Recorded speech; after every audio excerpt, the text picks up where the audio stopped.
What is up, and welcome into JR Weekly. My name is Jeff Ratcliffe. It, of course, is week 4 of the NFL season. We are already underway, and unfortunately already seeing a couple injuries here. Well, one big one, obviously, to DJ Chark. Joe Mixon looks like a little bit of an injury as well that we'll have to keep an eye on. But in this show, every single week, I break down the remaining games over the weekend. I got you covered on Monday at 2 o'clock for the Monday night game. But what I'm going to do is roll through each of the games, talk a little bit of fantasy football, and also give you a player prop bet as well. Because you know what, FTN, we do everything. We cover fantasy football. We cover DFS. And, of course, we cover sports betting.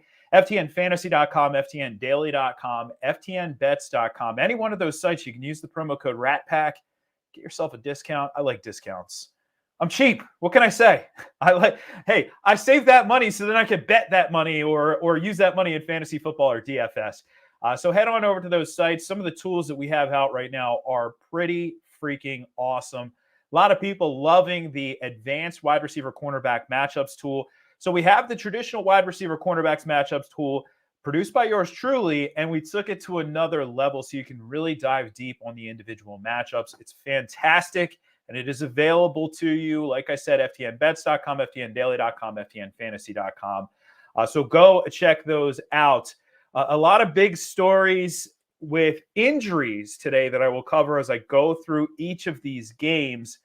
Just taking a peek to make sure I don't miss anything, because that's the one thing. We do this show as a lot of the injury news does come out for the day. We're already seeing some players who are looking doubtful, some players who are questionable, and some players we don't even know just yet. So I'll keep my eyes on the news as we go through this. Of course, you can comment along as you're watching the show. If you're watching on YouTube, we like the YouTube comments. We like the YouTube subscriptions. Make sure you do both. We like the likes. I like likes, all right? I like everything. So hit us up. I will keep my eyes on that throughout the course of the show. But I want to dive into our games here. I'm going to start with the football team facing off against Atlanta. Very interesting matchup that we have here that certainly has some big-time fantasy football implications. And I'm going to start on the Atlanta side. It is a proverbial, if it doesn't happen this week, it's not going to happen type of game for really two players for me. It's for Calvin Ridley and for Kyle Pitts. By the way, if you have Kyle Pitts, I wouldn't be freaking out that much. I know he's not producing Travis Kelce numbers, but you know who the only player in the NFL who's producing Travis Kelce numbers? Travis Kelce. That's it. Not even Darren Waller is producing those numbers. So I'm not freaking out over Kyle Pitts. The volume still is there. And the matchup actually is pretty favorable. Washington, they've been friendly so far to opposing passing games. Now, of course, we're only 3 games in terms of sample size. But if it doesn't happen this week, then maybe we do push the panic button a little bit. But, still just going back to the well on those guys. But, of course, on the other side, one of those injuries that I mentioned at the start of the show here that we are keeping a very close eye on, Antonio Gibson popped up on Thursday with a shin injury. I don't like midweek downgrades, right? If you show up on Thursday, that's typically not a good sign. However, Ron Rivera seems confident that he is going to play. So there is that, and that's key. But at the same time, because of this, I think there's an interesting opportunity with J.D. McKissic for player prop purposes. So I'm actually going to attack J.D. McKissic's rushing yards prop. It's only 9.5 right now, minus 120. So it is juiced to the over at DraftKings Sportsbook. But I'm going to go after this one right here. McKissic doesn't have to do much. And the one thing that we absolutely do know about McKissic so far this season is when they go to, you've probably heard the term turbo offense. It's the 2-minute offense, right? If they go to that, if they have that at halftime, if they have that at the end of the game, McKissic's on the field.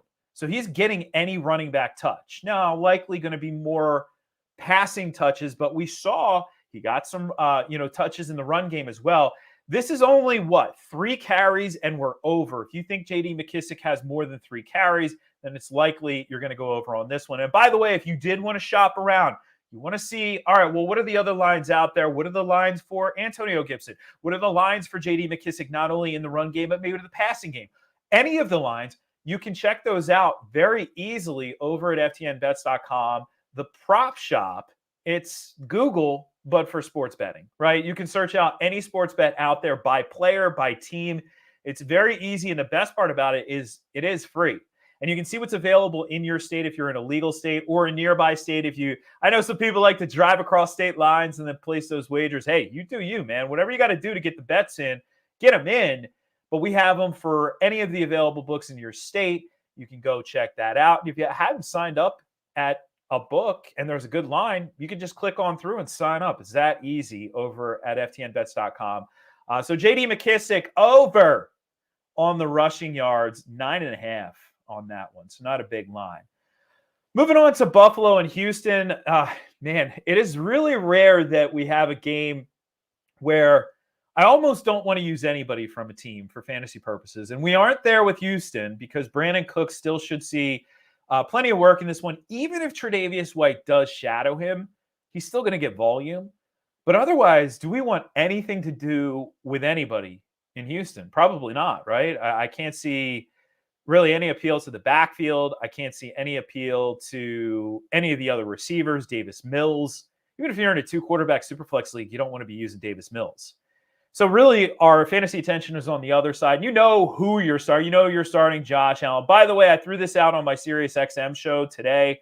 If you have one of the top 11 fantasy quarterbacks, you don't need 2 of the top 11 fantasy quarterbacks. So if you have, and here they are in order, Josh Allen, this is my rankings for this week. Josh Allen, Patrick Mahomes, Kyler Murray, Justin Herbert, Tom Brady, Jalen Hurts, Lamar Jackson, Matthew Stafford, Dak Prescott, Russell Wilson, Aaron Rodgers. If you have one of those guys, you start them every week. If you have 2 of those guys, you only want one of those guys, so trade one of the other ones. Pick the one you're more comfortable with, trade the other guy. Why? Keep it simple, stupid. That way you don't have any decisions to be made at quarterback. It's one less decision to make every single week, and you can actually leverage that other quarterback now, potentially, hopefully, for some help at running back or wide receiver. Probably more likely wide receiver, but regardless, you're starting Josh Allen every week. And Josh Allen showed last week that he's still pretty stinking good and absolutely throttled in that game, and I would expect very similar results here. I think the attention really is on the run game in this contest, where we are looking at, obviously you have Zach Moss coming off of the last 2 weeks for fantasy, but really only the last week in terms of snap distribution, where he did out-snap Devin Singletary. And you have Singletary in this backfield as well. Fantasy-wise, I'm using Moss over Singletary. I really hope I don't have both of those guys. I really hope so, because that is an annoying decision week in and week out. But I think Singletary offers an opportunity here for betting purposes. Right now, if you look to his rushing yards line, 47.5 at DraftKings. And it is, it's even on either side. No juice on this thing. Minus 115. I actually like the over on this one. And it's largely because of the competition, largely because of what I expect in this game. I still expect a full rotation with Moss and Singletary, where Moss will see slightly more snaps, but they both will be on the field. And Singletary doesn't have to do much to get up over this line, especially when he's facing a Texans defense that has been very bad against the run, as we know, and not just this year, but last year as well. So far this year, 5.16 yards per carry allowed to opposing running backs. It's not going to take much there, so give me that over on Devin Singletary. Detroit, Chicago, I don't know. I don't know if Justin Fields is going to start or not. At this point, I've been keeping an eye on the news. I was hoping we might get something before the start of this show. I'm not seeing anything. As of right now, just hit a little refresh there on the news feed. Nothing. I don't know. I don't know if it's Andy Dalton. I don't know if it's Nick Foles. I have no freaking clue. I do think, based on what we've heard, that it will be Bill Lazor calling plays, but even there, I honestly don't know.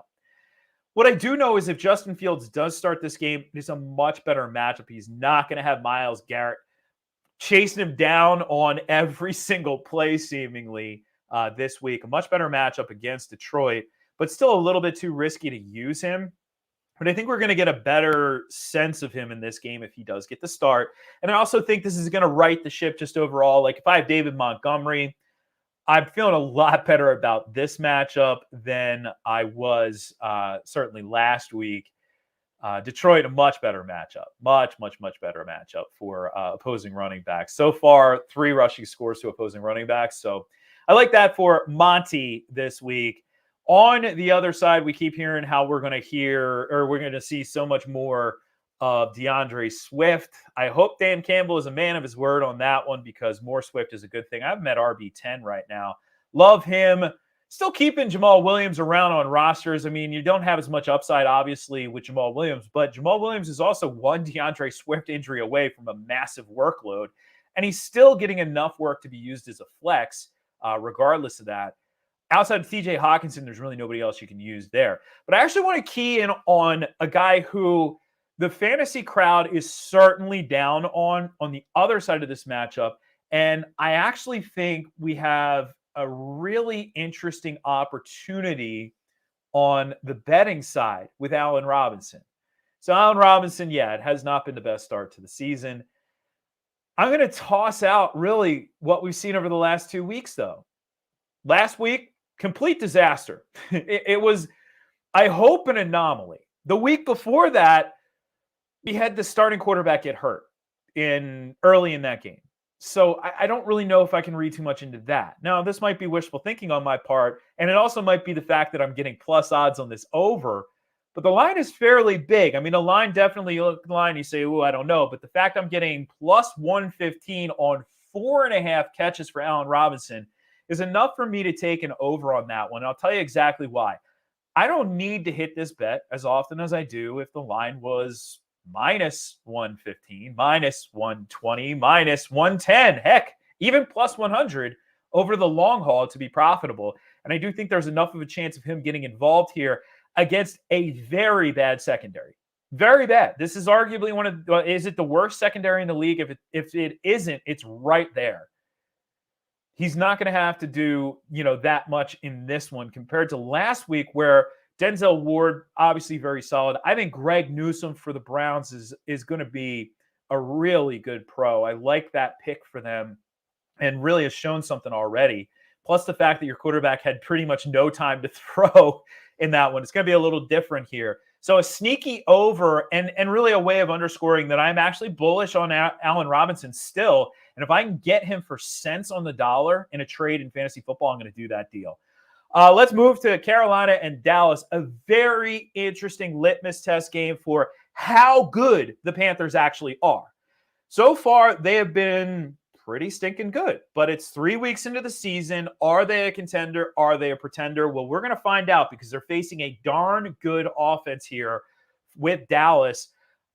Dak Prescott, he's a stud. You know that. He may not go off every single game this year because the run game is that good. You have two very good running backs in that backfield in Ezekiel Elliott and Tony Pollard, and they are splitting it about 60-40, 65-35, give or take.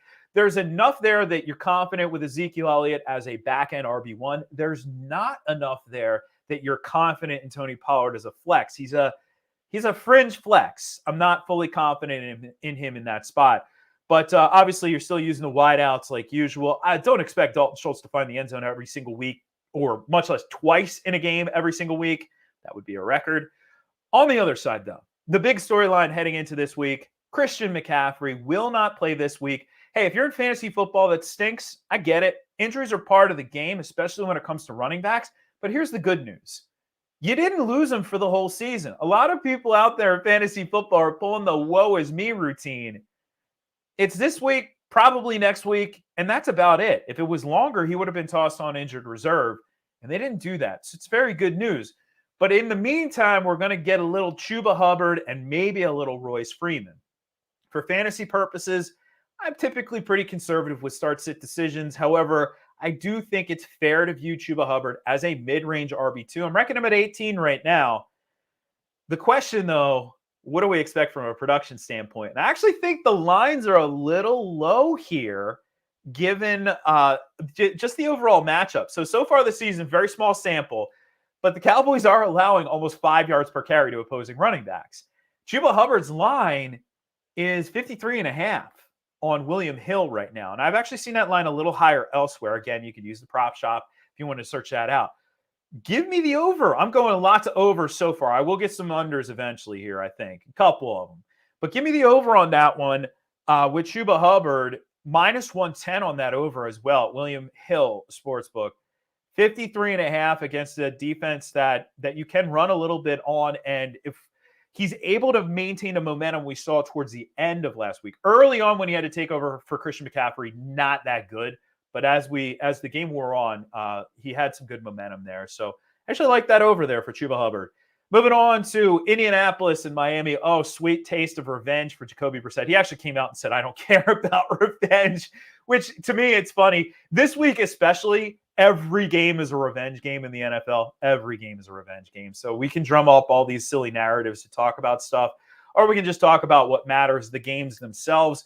And, speaking of the game itself, Jonathan Taylor a little dinged up, but should be fine in this one. And this is a if it doesn't happen type of game for Jonathan Taylor. We haven't seen a great start, although he did average 6.2 yards per carry last week. Haven't seen a great start out of him so far. But Miami is a nice matchup so far this season. And if it doesn't happen this week, then maybe we get to the point where we're like, I don't know. But number 3 fantasy matchup so far this season. On the other side, though, okay, so what did we see out of Jacoby Brissett? I mean, hey, a lot of fight last week. Credit where credit's due. He got that game to overtime. They ultimately didn't pull it out, but good start for Jacoby Brissett. Thrown into there with minimal expectations, and he played his butt off. He also targeted basically 2 receivers. That's it. Mike Gesicki, 12 targets. Jalen Waddle, 13 targets. Now, at barely over 4 yards average depth of target for Waddle, the volume, though, is the appealing thing. And that's why I was actually really surprised to see Waddle's receptions line right now at BetMGM, 3.5. I mean, 3.5. Now, granted, it's juiced to the over, minus 154. But that's like a unit and a half bet right there. Then fine, if you're going to juice it to the over, I'm just going to increase my unit on it by a half unit, or maybe even go 2 units on it.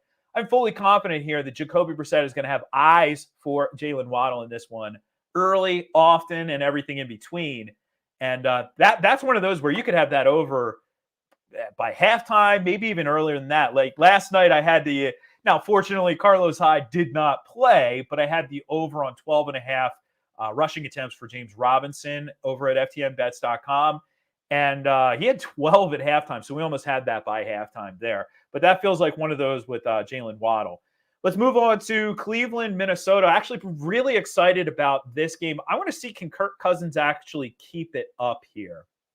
Is he able to continue this hot start against a much better defense? Now, I don't think that Cleveland does to Kirk Cousins, a seasoned NFL veteran, what they did to a rookie in his first professional start in Justin Fields last week. But they're going to be after him. This is a very good defense. So do we stream Kirk Cousins? If I had Kirk Cousins or Derek Carr, I'd be leaning Derek Carr. If I had Kirk Cousins or Justin Fields, yeah, it would still be Kirk Cousins. I think that's where we have to be looking, though. I actually have him at 14 right now. So somebody like Taylor Heineke, who I already talked about, he'd be behind him. Somebody like Sam Darnold might actually be ahead of Kirk Cousins this week. It is a tough matchup, but he can deliver because when you have Adam Thielen and you have Justin Jefferson, and it looks like you're going to have, hopefully, Dalvin Cook. He is questionable, but he practiced this week, and that is encouraging. Then you're not in the worst case scenario. On the other side, though, I want to look to, the run game, of course, for Cleveland. They want to run the crap out of the football game. Is this a Kevin Stefanski revenge game? Like, how dare you let me leave and be a head coach somewhere else? I'm going to get my revenge on you. But I'm going to look to the run game. Last week, Nick Chubb, not big fantasy numbers, but 22 carries for Nick Chubb. Right now, over at DraftKings, the rushing attempts line, 15.5. And that is minus 110. So actually juiced to the under. Give me the over on that bad boy. I feel so much more comfortable when I just have to predict volume, not volume and efficiency. And that's all we're really predicting here with rushing attempts is volume. Give me that over on 15.5. Moving on to the Giants and New Orleans. Is Jameis going to just heave them up?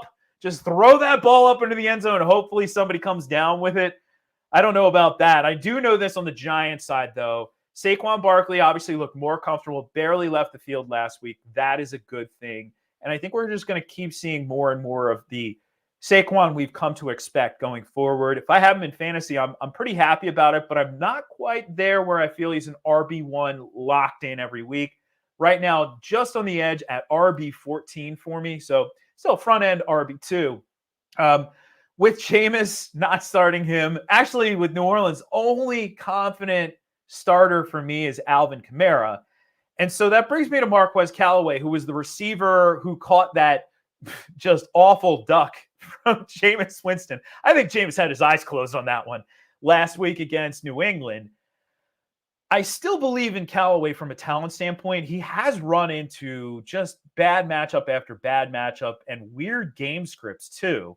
And I don't think this week's going to be any different. Now, he's going to very likely get, if he's not going to get a full shadow, he's going to get a lot of attention from James Bradberry in this one. And while Bradberry has allowed 18 receptions in his coverage so far this season, they're at a very low 7.0 average depth of target, and he's keeping everything in front of him. So I don't think there's much here for Marquez Callaway. And while the receiving yards line is not high at 39.5, I'm taking the under on that. That's a DraftKings Sportsbook right now, minus 115 on the under. I just don't think there's enough meat on the bone here for Callaway to get up over. Jameis is not throwing the ball a lot. We're seeing a ton of Alvin Kamara. I think this is going to be one of those types of game scripts. I don't think this is going to be a shootout, and I really don't want to, I don't want to invest heavily in Marquez Callaway anywhere, DFS-wise either this week. The other New York team will be at home against Tennessee. Of course, that is the Jets against the Tennessee Titans.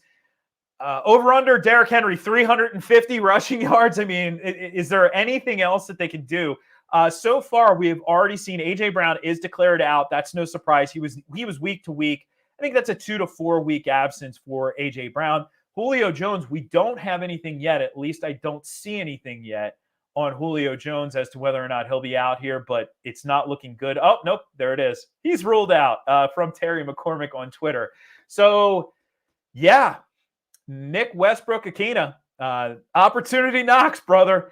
I don't have any lines on him. There are actually, as you can imagine, right before the show, since Julio was just declared out, I don't have a lot of lines in general here. But either way, the line that I am looking at, I'm going to go on the other side of this one because I just expect it's a ton of Derrick Henry in this one. Westbrook-Ikhine, that is. Sure, you could try and throw a dart at him, but I'm not going to get my confidence up on him for season-long fantasy football purposes. So on the other side, I actually think this is a get-right game for Zack Wilson. When you look at the Tennessee Titans secondary, sure, they could pick him off here. He already has 7 interceptions on the season, but they're not a particularly strong secondary, and they have given up 274.3 net passing yards per game so far this season, and 2 passing scores per game to opposing quarterbacks. So Zack Wilson, get right here. I like that idea. I do like the idea of them getting down, so playing from behind, which is a favorable game script for him to throw a little bit. I don't expect 50 passing attempts, but his passing attempt line of 33.5, I think that's interesting. And it's interesting on and over. Right now, that's a DraftKings Sportsbook over minus 110. He's gone 37, 33, 35. So in week 2, he would have been under by obviously a half attempt here. But 2 of 3 games, he's gone over. Again, don't expect 50 passing attempts, but he is going to throw the ball around a little bit. He will be without Elijah Moore, but looks like they could have Jamison Crowder back for this one. And obviously Corey Davis and the running backs, and they have some tight ends they can throw the ball to as well. And I do think they'll be playing from behind in this one. One of the most anticipated games, the Andy Reid revenge game. Actually, there is a little bit of a revenge narrative since he was let go from that job. It's not like Kevin Stefanski where he left to get a job. But regardless, one of the most anticipated games of the weekend for me, for sure, because I think this is going to be a big-time shootout. Love me some Jalen Hurts in this one. You know who you're playing on the Kansas City side, obviously, for fantasy purposes. But on the Philly side, well, 2 things. First and foremost, the Eagles running backs had 3 carries last week. 3! They got to run the ball a little bit more than that. It can't just be Jalen Hurts. But the other thing I wanted to talk about is the widespread perception that Devontae Smith just isn't getting it done. Last week, he didn't see a shadow from Trayvon Diggs, but he did see plenty of Trayvon Diggs. And it was a weird game for Philadelphia where they weren't able to generate much in the passing game. This is a little bit different, though. Kansas City has been much more friendly to opposing quarterbacks. They're the number 4 matchup so far this season for fantasy, which does bode well for Devontae Smith. And I love when I see 46.5 as his receiving yards line. I'm going to hit the over on that at -115. I'm seeing that line at William Hill. Actually, I've seen that line a little higher elsewhere. So shop around, find the best line or find the best odds and place the bet. That is what I'm going after there with Devontae Smith. I like that one. I think he's going to surprise in this one, and this could be one of his better games. Well, certainly to start the season, he had week 1 and then 2 down weeks. So I think he rebounds in a big way on this one. Arizona and the Rams, another very interesting litmus test game. Arizona's pass defense has looked pretty good so far this season. Are they actually this good? We shall see, because we have a high-powered passing offense on the other side. With Matty Stafford under center, the Rams are clicking. He's making throws that Jared Goff just simply didn't make, and that was exactly what we thought. It's nice when what we thought was going to happen actually happens. Of course, the running back situation, we're keeping an eye on Darrell Henderson. If he's good to go, he's an RB2 for fantasy. On the other side, I do not expect a shadow for DeAndre Hopkins from Jalen Ramsey. I know that's a shadow that we have basically set our watch to for how many years. Remember, these two were rivals. They're divisional rivals. Again, they were divisional rivals back in the day when Ramsey was at Jacksonville. And, of course, Hopkins was with the Texans. And every game, it was a shadow situation. But this year's different for the Rams. It's not because, they don't think he can shadow, because, of course he can. He's phenomenal. It's because they've been using Ramsey in the slot when they go to their sub package. If they have 5 or more defensive backs on the field, they're using Ramsey in the slot.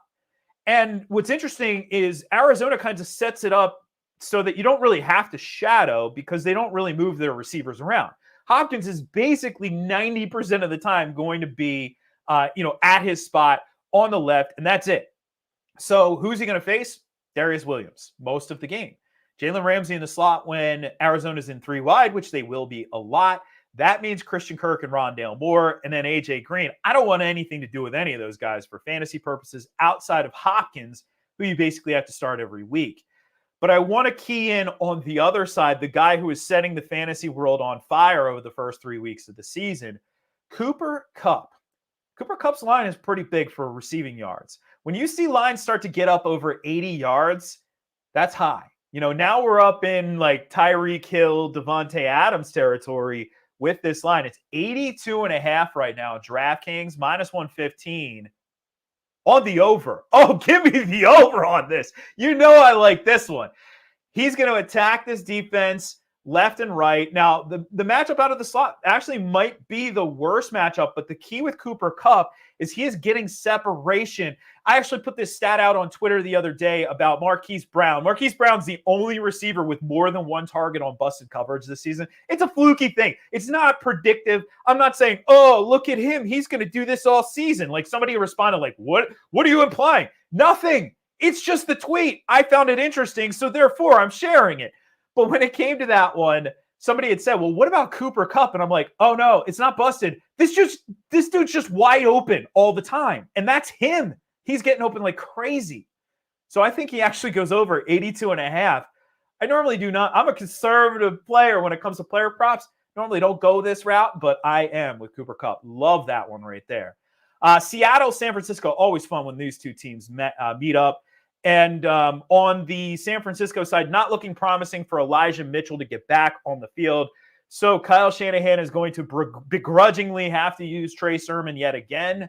Trey Sermon, a flex option, sure. I don't love it, though, for fantasy football purposes. But anyway, you have that. You actually have Deebo Samuel, Brandon Ayuk, some appeal there. I like the Ayuk. Not only did he got in the end zone last week, but he had 3 end zone targets as well. Those are very valuable targets. I've got to look on the Seattle side, though. We know who we're starting for fantasy purposes. But this is a game where I do think we're just going to continue to see more out of the Seattle passing game, especially with San Francisco banged up in the secondary. They're sort of scraping the bottom of the barrel at cornerback. And you have Russell Wilson at 261.5. and in terms of his passing yards. It's another one where I really love the over. If you look at what he's done the last 2 weeks, 343 and then 298. And it's not like this is like a 41.5 over-under or something. This is a 52 over-under. I expect some fireworks in this one. I normally do not play a lot of passing yards props because usually they're the tightest lines. They're the toughest ones to get an edge on, at least from what I found. But I am playing this one here with Russell Wilson. All right, let's move on. We got 3 games left, and I got to save the biggest for the best for last year, of course, with the New England game on Sunday night. But let's talk about Baltimore and Denver. A little bit of a scare there with Lamar Jackson, but he looks like he will be good to go in this one. I got to tell you, backfield-wise, I have no confidence in any of those backs. Latavius Murray, Tyson Williams, no confidence. If you were in a situation where you had to pick, you had the opportunity to pick somebody up, and you had to drop one of those 2 guys, I'm not opposed to it. I'm not opposed to it. I've said from the gate that this is going to be a mess. This continued to be a mess. Maybe it ends up being Latavius Murray in the long term, but Williams still outsnapped him last week, so it's very problematic. On the Denver side, we are still looking at a situation with Melvin Gordon slightly ahead of Javonte Williams, but both are usable each week. I think that the KJ Hamler injury really needs to be looked at here for our purposes, because while a lot of people have gravitated to Tim Patrick, I do think there's something to be said about those targets and where they are on the field and who's most likely to get them. And I think that player for now, until Jerry Jeudy comes back, is actually Noah Fant, not Tim Patrick. And so when I see 3.5 receptions, now this is another one that is juiced, minus 167 on the over. But I like that 3.5 reception line. In fact, what was the other one that I had from earlier that was heavily juiced? So we have that one. We could parlay that bad boy up with which one is it here? Not the rushing. Oh, Jalen Waddle. There you go. Jalen Waddle over 3.5. Parlay that bad boy up with Noah Fant over 3.5, and hopefully cash those tickets. I love using that parlay on those that I'm really confident on to get slightly better odds. Nice little trick there. 2 or 3 wagers, toss them in there. I'm not trying to hit a 15-leg parlay. Well, of course I'd love to, but I'm not going to. But regardless, that's a nice one right there. I expect some Noah Fant in this game. Pittsburgh, Green Bay. There actually aren't a lot of lines, at least when I pulled them right before the show, for this game. But Najee Harris is very interesting. Now, last week we saw the massive involvement in the passing game. 19 targets for a running back. Unbelievable right there. I do think there's opportunity, though, in terms of his rushing attempts line in this one. 13.5. What do we know about Harris? Okay, he's going to be heavily involved in the passing game, but we also know dude never leaves the field. He's on the field the whole time.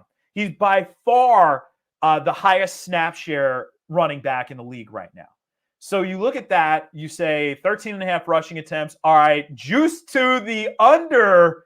Give me the over at 105, plus 105. That's on DraftKings Sportsbook. By the way, that Noah Fant line is on BetMGM. So you'd have to see if they have the same line. Oh, the Jalen Waddle line is on BetMGM as well. So there you go with that. DraftKings Sportsbook, though, give me the over on 13.5. And, Green Bay, you're starting everybody. I'm not worried about Aaron Jones. We do have to see. Deontay Johnson looks like he's going to be good to go. Is Juju and then Chase Claypool also popped up on the injury report, so we'll keep an eye on those guys. All right, save the best for last. Tom Terrific getting his revenge. How dare you let me leave and further cement my legacy as the greatest quarterback of all time by winning a Super Bowl with a city that has the same initials as me. Whatever. It's more about the record. And it's also more about Tom Brady. We know Tom Brady's going to throttle you if he gets the opportunity, the ultimate competitor. And wouldn't it just be so sweet, not only if he goes out and sets that record very quickly, hopefully to either Rob Gronkowski or Antonio Brown, but if he just completely demolishes the record on this day, on this night, I should say. 302.5 is the passing yards line. And I actually have seen this higher elsewhere. That's at FanDuel right now, looks like minus 114 on the over. So there's no juice on either side of this right now. 302.5 is a big passing yard line, and I honestly think it's too low. It's too low. Where should this really be for Tom Brady in this game? Should it be 20 yards higher? Maybe that's exaggerating, but 10 yards higher? 10 yards higher. Now I'm like, I don't know if I want to play it. At 302.5, I think Tom goes way over this one, and that is an over, and that is going to be a very, very fun game right there. So there you have it across the board.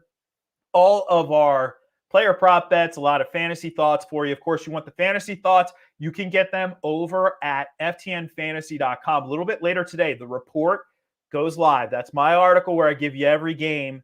But I don't do I don't do a ton of words. I'm brief. I know you don't have a lot of time, but I am going to mention every single player and their ranking and their matchup and whether or not I would play them straight up.